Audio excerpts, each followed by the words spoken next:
Add tayo ng cornstarch, teaspoon salt. Mix lang natin itong pork na to, or pork limpo. 1 kilo. Tapos ipapagulong lang natin dito sa cornstarch. Cornstarch ito. Tapos ipapano lang natin dito para maging dry yung ating meat.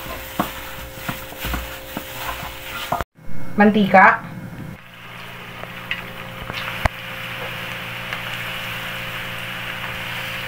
Ka rin lang natin to.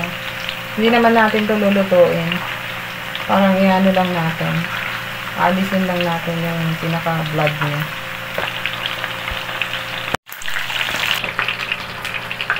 Ng cooking oil, kamte. Susit lang natin yung carrots. Iano lang natin. Kasi so susit lang natin to para matatas. Mga susit na lang to guys. Hindi natin kilala nilulutuin.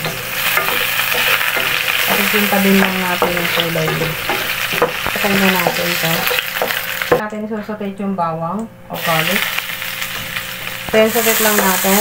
Then natin yung onion o sutate lang natin ito. Then natin yung pork natin na inano kanina. Pinusta ng konti. 3 cups na water. Simmer lang natin to hanggang sa lumambot yung meat. Mga 5 minutes to 10 minutes. Ayun ang tomato.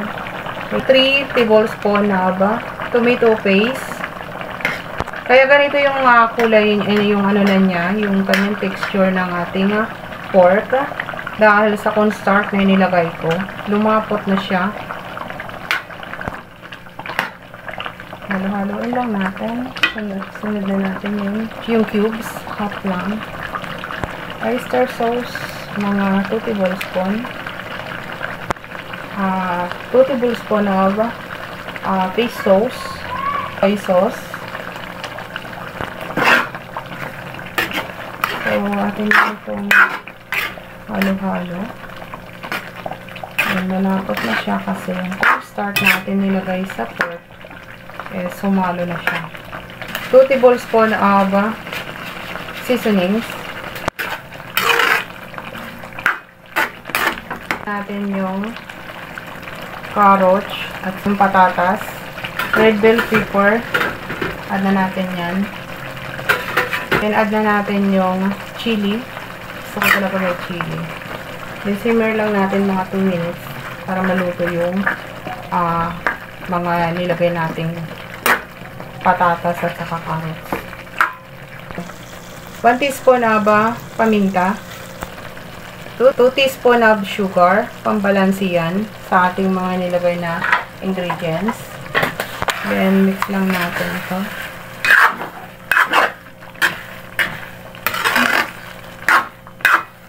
Then, add na natin yung green peas. Oh, so beautiful. Pork frittata for today. So, tikman lang natin to kung tama lang yung kanyang timpla, yung aking timpla. Wow, it's the perfect combination, guys. So yummy. Wow, only rice to, guys. Guys, this is set na, guys. Ready to plating natin tayo.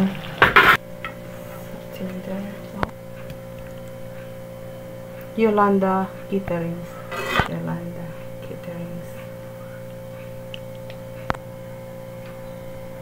Then, plating. Ilagay sa toppings. Pork liempo frittata. Juicy yung kanyang ano dyan. Creamy yung kanyang sauce. At yung, ito yung meat niya. Ang lambot. Ang sarap. Yummy. Tender yung kanyang meat. Dahil sa process na ginawa ko. Then, tama lang yung kanyang lambot. Malambot siya.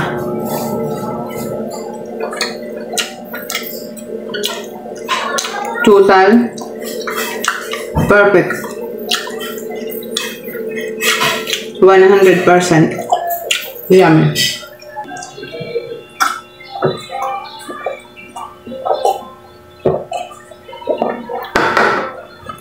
Thank you guys for watching. Please subscribe to my YouTube channel and follow my Facebook page. If you buy something, please click my Yellow Basket in my TikTok shop. Bye guys. Thank you.